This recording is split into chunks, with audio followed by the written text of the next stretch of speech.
Thank you. Good morning, and thank you for joining us for this edition of SBB University, where we are going to be talking about shortcuts when shopping for senior living. These are the things that you need to know before you start your search. And gosh, I know a lot of people out there wish they would have known these things before they got started, because it sure can be a huge time saver. We have a wonderful dynamic group of panelists today with a wealth of knowledge. I'm excited to introduce you to each of them. We'll start with Dee Merritt, who is with Logical Insurance. How are you this morning, Dee? Very good, Amanda. How are you? Very good, thank you. Tell me a little bit about yourself and how you got started in the industry.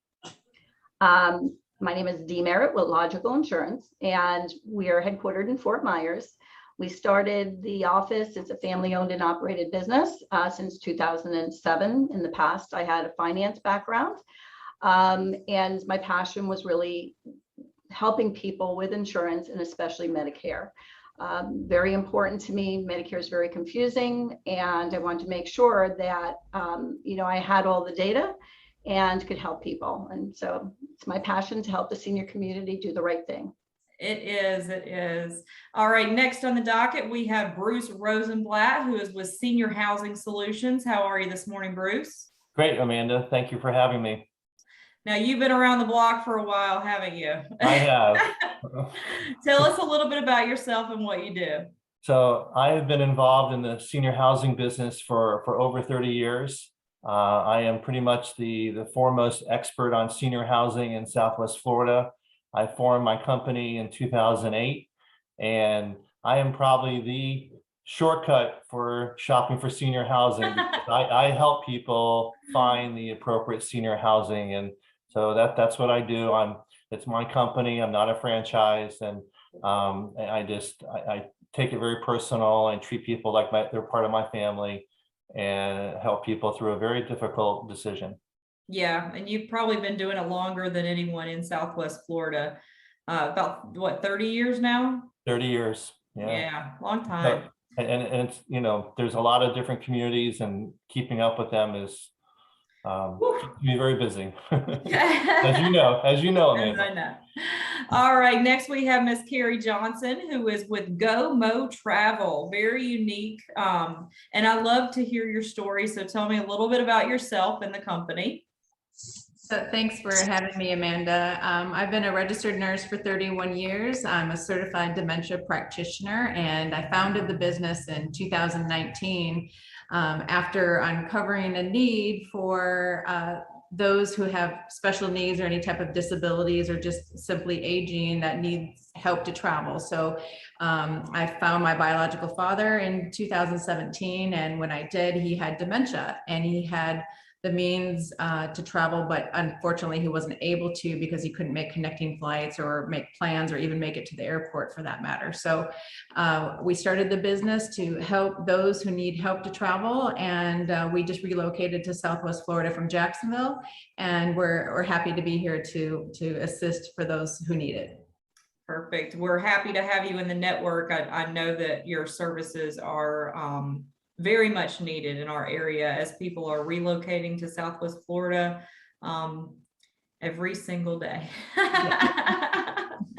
All right, last but certainly not least, we have Tasha Warnock, who's joining us from the Warnock Law Group. How are you this morning?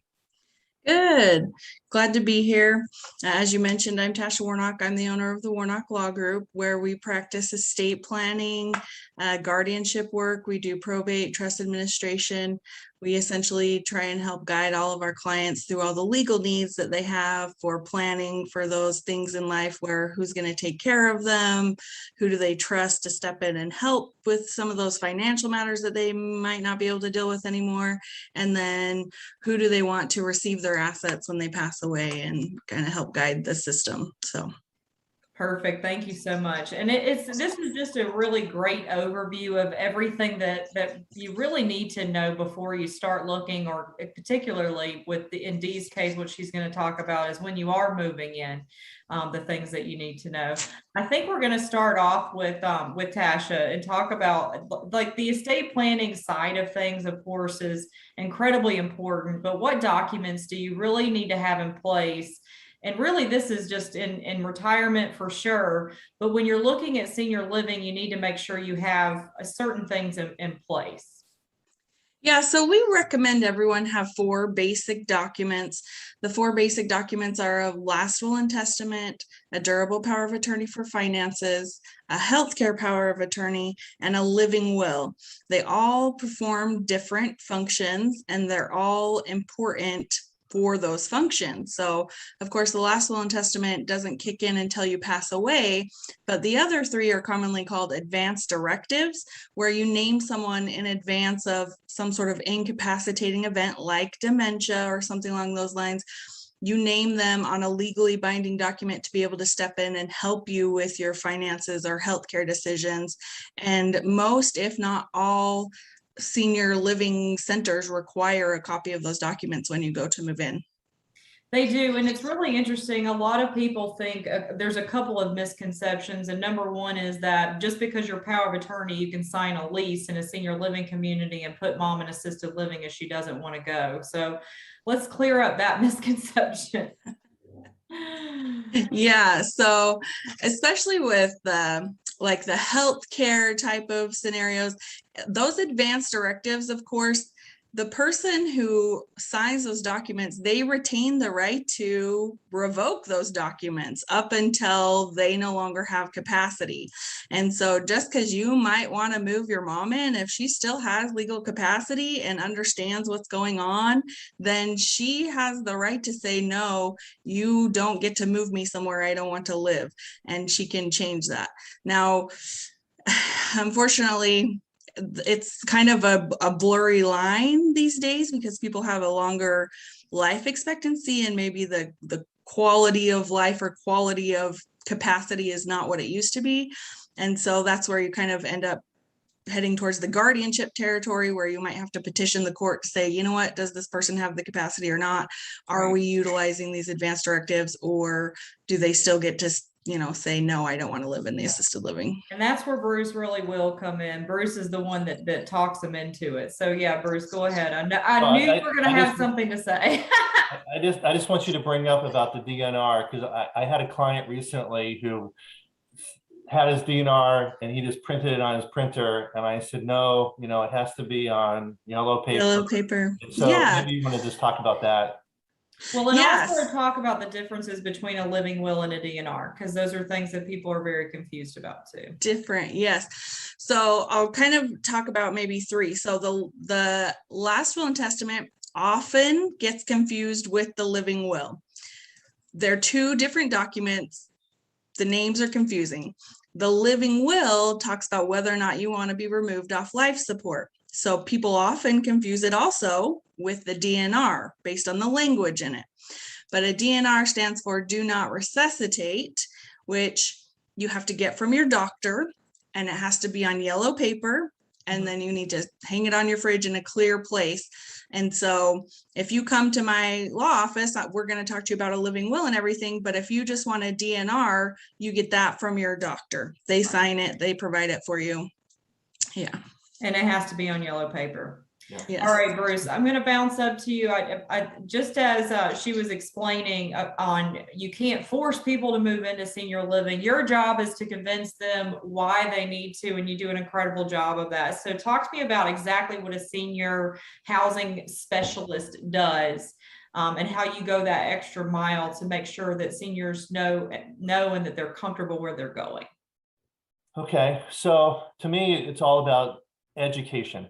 And I know you feel the same way, Amanda, is that, I meet with people, I go to someone's home, I get to know who they are, what their lifestyle is like, what kind of dog they have, what they can afford. And I understand, all the different pieces of, who these people are, and what makes them tick, where they're from, what they like to do, what their health's like. And so from all that information, I'm able to narrow down the different choices. And there are over 100 senior living communities in Southwest Florida, and no one's ever going to go and visit all 100 of them. I have been to each one of those. And so from that information that I get, I'm able to narrow down those choices and provide some recommendations. From there, we schedule tours. I go with people on their visits, and there's questions that I know I want to ask that maybe someone doesn't know to ask. Right. The tour becomes educational versus a sales presentation. And so the people are much more at ease in their decision process. They're able to, look and absorb and not feel pressured to do anything. And then after all that, we talk about everything, and we sort of, digest everything, and we, talk about what they like, and I should share with them what I know about the different communities, and then we just narrow it down. And then I help people understand the terms of their contract. I help people negotiate pricing if that's appropriate. And then as a resource, should people need a move coordinator, if they need a realtor, or if they need any of your all services, that's where I open my toolbox, and I help people with these different resources.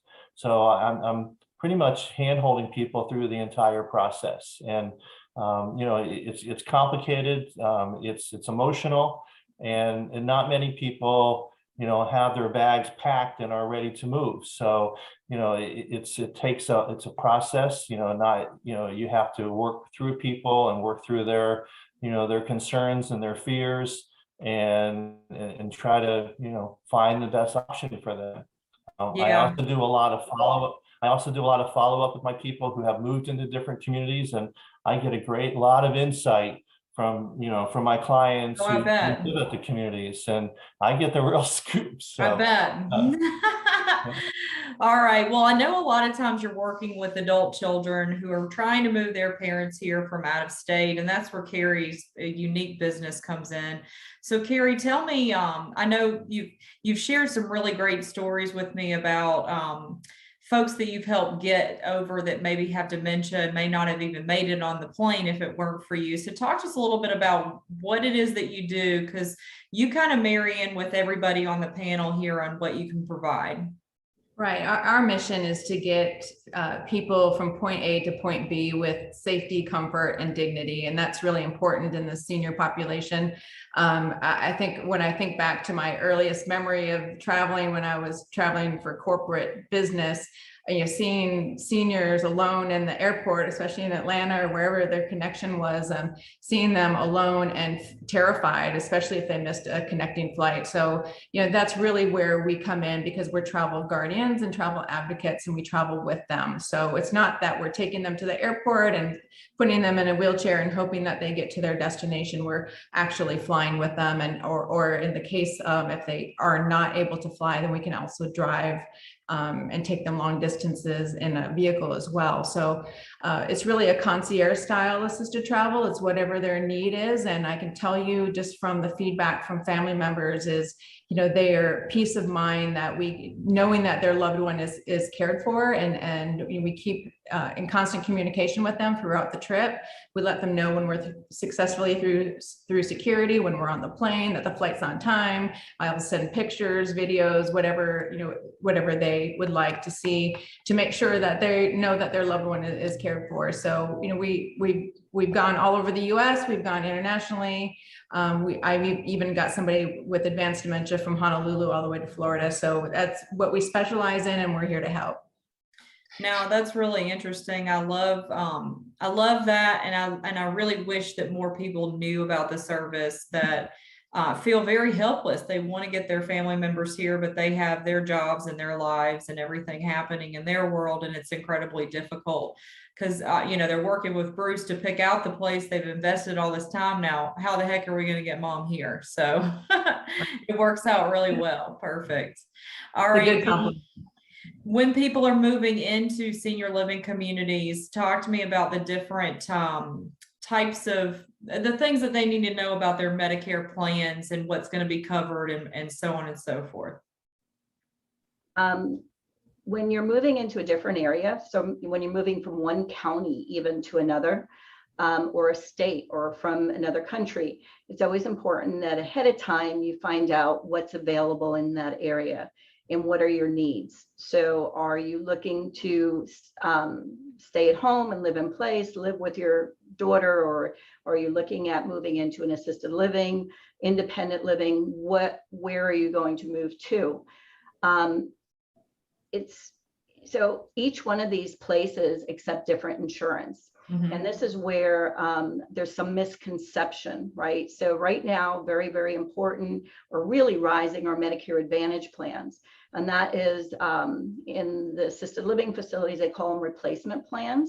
So that's where you're using one card to see the doctor, hospital, get your medications. Original Medicare and a Medicare supplement, there you're using two cards. That is much wider accepted in facilities. And there are many facilities that will not take you on individual insurance. Mhm. So you may be a group retiree and want to go into a facility, and that facility does not accept any insurance. So it's important to know what is accepted and what is not, where you plan on going. Another very, very big misconception is that if you, a lot of people want to take an Advantage plan because there might not be a premium. But now they're going to move into a facility. So let's just say somebody's in the same county. So we're in Lee County. So somebody now wants to move into an assisted living facility. So they did not move physically. They're moving into a facility, but not out of state or out of county. And now the facility does not take any insurance. They only take original Medicare. Which is pretty common. They have to medically qualify for a Medicare supplement, the secondary. So I get phone calls every single day where a rehab facility wants to put somebody back to original Medicare, and that's fine, but the person cannot get onto a Medicare supplement because they need to medically qualify. So after they first turn 65 or eligible for Medicare, they have 6 months that they can get by a Medicare supplement without medical underwriting. Other than that, you have to medically qualify or lose coverage. So have a special election period that you're losing that coverage. So people misunderstand that Medicare supplements are part of open enrollment, October 15th to December 7th. It is not at all. It's your prescription drug plan and it's your Advantage plans that are have an open enrollment and change each year. So very, very important is to speak to somebody ahead of time that's local in the area. We want to make sure that your doctor, your hospitals are covered. So even though the facility, you need to make sure the facility, what works best with their drug plan. What are the hospital's doctors? Right now you might be healthy, but let's say you need a cancer doctor and you want to go to Moffitt or you want to go to another facility. So you need to make sure that the insurance that you take out for health insurance has all of that. Another big thing is long-term care. Once you have ADLs, 3 acts of daily living, then it'll trigger, some of them are 2 or 3 ADLs, long-term care privileges, and that can help you pay for your facilities as well. Okay, perfect. Yes, Bruce. Dee, can you just clarify, because I get questions all the time, about, hey, I have Medicare, will it pay for assisted living? Will you just clarify that for everyone? Well, actually, hold the fort. Okay. I want to make sure everybody gets their questions in. I was actually going to ask Tasha to go over the differences in like Medicaid and Medicare and to talk to us about how to, if for paying for long-term care, if you do need to qualify for Medicaid, talk to us about those processes. And then I'm going to loop back around to Dee with another question. Yeah, so Medicaid is the government program designed to help people who are essentially poverty-stricken and need care, and the Medicaid coverage can cover the costs of assisted living if you qualify and the home accepts it. But again, the key word that I have to remind my clients all the time is essentially you're poverty stricken. I mean, the qualifications to get onto Medicaid are very low. I believe right now it's like $2,200 in assets, and then below $2,600 a month coming in income, something along those lines.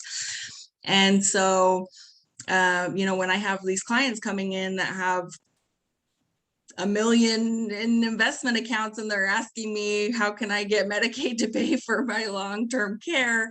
That's not going to happen. That's not what the program is designed for. So then they ask me questions about, gifting away all of their assets so then they can go on to Medicaid, which is another scenario that I get asked about a lot. And there's probably a rule that a lot of people have heard before. It's called the 5-year look back.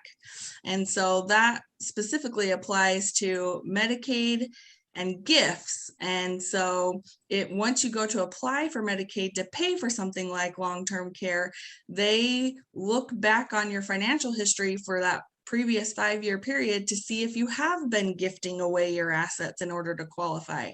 And then either they'll disqualify you for that 5-year period, or then they will try and get you to reclaim the asset in order to sell it for fair market value and use that money to take care of yourself. And I think it's so important to talk about this because there's 2 different types of Medicaid programs. And, you're right, poverty-stricken people are not going to be able to afford room and board in an assisted living community if it's $3,500 a month. When you are going into the Medicaid diversion program and assisted living, you're responsible for that. So there is a donut hole of people that I think do need to pre-plan if they know they're not going to be able to afford, certainly not a millionaire, but I like to talk about the fact that, when it comes to skilled nursing communities, they do pay 100%. But the diversion program in assisted living, and I think this is where Bruce was going with this too. Of course, Medicare doesn't pay for it, but people do ask that all the time because they think they have insurance, and that this is going to pay for all of their health care. Which, so talk to us about the 2 different programs, the diversion program and the wait list for that versus the skilled nursing. So those programs, I really can't go into a ton of detail with because I don't do the qualifications for my clients for those. Mm-hmm. But what we do is if your assets are below a certain threshold, then at that point, that's when we start talking about, okay, maybe we should be looking at getting ready to apply and fitting in some of those donut holes where you can get some sort of there's different names for a Medicaid trust or a Miller trust or a D4B trust, right, where you can kind of work the system a little bit to where you can get on the Medicaid to get the coverage that you need while still kind of spending down the assets, prepaying for burial, things like that in order to get you qualified. Okay, perfect. Now, Bruce, you've been doing this for a long time, and that is it's an excellent question. I'm sure you get it all the time. What would you say some of the other questions that you get that people need to be aware of when they're looking for their senior living options? Well, my big question that everybody asks me is, when should I be doing this, and when should I start? And so I have a saying that it's better to be 5 years too early rather than 5 minutes too late. And I'm sure all of you all agree with all this because planning ahead is essential to everything that we all do. And so trying to make a decision in a crisis mode is not a good decision. So I get asked that question a lot. I get asked a lot about the Medicare and the Medicaid waiver program. It just comes up a lot. The different types of communities. I think people are confused between, if I live in my home and I'm tired of cooking and I don't drive anymore, do I need assisted living versus could that be independent living? Right. And so, there's a lot of confusion out there with the terminology. The continuing care retirement communities, there's different types of contracts. So I get a lot of questions about, the A, B, and C contracts and the different types of assisted living license out there. So there's just a lot of lot of nuances, within this industry. But the And key we thing, are the masters of acronyms, are we not? We are. CCRP, ALF, ADL.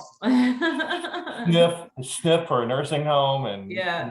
CCRC. And so, but again, the key thing that, the message I think for everybody to get across, and for this to, is that people need to plan ahead. Yeah. And trying to narrow things down and trying to make this decision. It's a big decision, and you just don't want to, you don't want to make something in a crisis mode.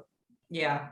All right. Now, Dee, I wanted to specifically loop back around and talk to you about long-term care insurance. That's why I tried to steer it the other way, because that was the secondary thing that I feel like you have great coverage over. So I know you specialize in Medicare and you're great at your lectures with that, but long-term care insurance is something that we really need to talk about. So talk to me a little bit about your recommendations. And like Bruce said, when should you start planning for long-term care? Yeah. So Medicare does not pay for any assisted living skilled nursing. So that's just plain and simple. It's a no. Where I think people get confused on that is when they come out of the hospital, if they're admitted for 3 days, they can go into a rehab facility, which is a skilled nursing facility, and they have up to 10 days. But they have to be rehabilitative. So just because you have up to 100 days of benefits does not mean that you just get to stay there for 100 days and then start paying, right? So again, it has to be medically necessary. Then you decide where you're going to move or stay, you're on your own. Long-term care, the only way that you can really pay for that is self-pay.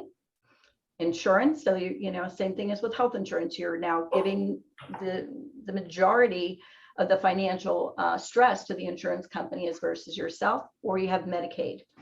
So ideally, long-term care you should purchase as soon as possible, as young as possible, because we all know that stuff happens. I always tell everybody, if I knew when somebody was going to get cancer, well, then I would buy a cancer policy the day before or the day of, but the whole thing is once you have medical conditions, you can either be turned down for long-term care or you can be rated up. So again, the older you are, the more chance of you getting on the plan sooner, raises the cost. Your medical conditions, medications, all of those things can raise the cost. So I recommend the sooner the better, certainly, in your late 40s, in your 40s, 50s, and then to have as long as possible of the care. People say, well, what if I never need it and I die? There's only 2 ADLs, and, the stats of people coming up with Parkinson's, dementia, do you need help getting dressed, or somebody now can't walk, they have hip problems. Those are all ADLs that you can trigger the benefit early. And the longer you have that benefit, the more it helps you get extra money to pay for housing and for assistance. And it's good in-home as well as being in a facility. So a lot of people think that long-term care you can only use in a facility. It is good as well at home. The older policies, people that have had them for years, I have people say, oh my God, my policy went up $1,000. So how much are you paying? Oh, $2,000 for the year. And what's your benefit? $350 a day, lifetime. I'm like, seriously? Can I buy that? Can I get it now? Can I do a lump sum payment? So again, insurance is a waste of money unless you perceive a value from it, right? So again, when you have life insurance, it's kind of unexpected. Long-term care is something that can span for a very, very long time period. So can you self-insure or not? So that's a big thing. Going back to the Medicaid portion, my mom was 99 when she passed, and she was in and out of a facility. She wasn't in a facility for a very long time. And prior to, she was on original Medicare and had a Medicare supplement. She was very low income. So I put her on long-term care Medicaid at a certain point because I needed help at home. Well, because I put her on that long-term care Medicaid, she now no longer had accessibility to ShellPoint because They do not. If a facility takes you in and you have Medicaid at any level, even though you have a Medicare supplement, they could possibly be stuck with you. So now she did not qualify for some of the facilities that she would have wanted to go, that I wanted her to go in. Now, when she was in the hospital and they need to get her in a facility, she was denied. Okay, so same kind of chronic condition that she had before when she went in, now all of a sudden she couldn't, and it had to do because she was on Medicaid. Another thing is, when it comes to how much money am I going to get for long-term care on Medicaid, and you might be able to help me with this. I think it's like $1,400, so are you going to be in a facility that is Medicaid that is just going to accept that? But if you're going to go into a facility that is only going to take it on a waiver program, you're only getting $1,400. So you really want to take a look at where am I better off? So there's many different things. Hopefully I answered that question. You did great. Thank you. Yes, ma'am. So I kind of wanted to go off a little bit of what Dee was saying there about when clients come in to talk about these things, like we go over the assets and they're wondering about Medicaid and some of those things. That is one of the things that we ask them about is, do they have a long-term care insurance policy? And then take into account the long-term care insurance policy, any other types of health insurance policies they might have, the types of assets that they have, and then if there's any sort of diagnosis. And all of these things all have to be taken into account. And so it's a really hard game that people are trying to play, because even if you have a long-term care insurance policy, now most of the time these days they only pay out for 18 months, 24 months, maybe 36 months before they're capped, and then they usually have a daily limit cap. And then you also have to take into account, well, what is somebody's life expectancy after they get some sort of diagnosis, or after they're going into a skilled nursing facility, because that is also, statistically, what is it, 28 months or something once you move into a skilled nursing facility. And so all of those things are something that that you try to help them prepare for, but it's a hard game to tell the future. Well, we'll end this on a very happy note. I want Kerri to talk. You told me this story and it was really great. It warmed my heart the other day about a client that you helped get over that had dementia, that was having a problem with their face mask. So I want to wrap it up with that. Well, yeah, it was just last week, and unfortunately, we had a little bit of a event with the flight attendant at an unnamed airline, and those with disabilities or cognitive issues, they are exempt from the mask wearing on the plane. So the Federal Aviation Administration, they have their laws around, it is a law around mask wearing, but those who are exempt are children under 2, and then those with cognitive disabilities. And so she was having a hard time keeping her mask on. She would put it on, and then, of course, a few minutes later, she would take it off. It was on and off. And the flight attendant was saying that she would have to be removed from the airplane if she wasn't able to keep her mask on. So I just gently kind of had a discussion with her about the situation and what the laws do state, and she was able to stay on the plane. And of course, I was right there to constantly be putting her mask back on. As soon as she took it off, we were putting it back on. But in that case, I think if a family member or somebody would have been with her, she would have been removed from the plane, and that would have been really unfortunate. Again, it's traveling with dignity, and they have rights as well. So I was glad. It would have been traumatizing for her and whatever family member was trying to get her there, because I can only imagine how helpless I would feel. Because of course I wouldn't know that rule. I do now, because SBB University is bringing you this valuable education, everyone. But it's a wonderful story. It definitely, you made it happen, and you did a great job getting them over here. Well, thank you guys so much. We're wrapping up on time here. If you have questions for any of our panelists, please click their information above in the chat. For now, I just want to say thank you to each and every one of you for being a Seniors Blue Book partner. I can't wait to continue bringing this education to our valuable seniors, industry professionals, and caregivers. Thank you so much.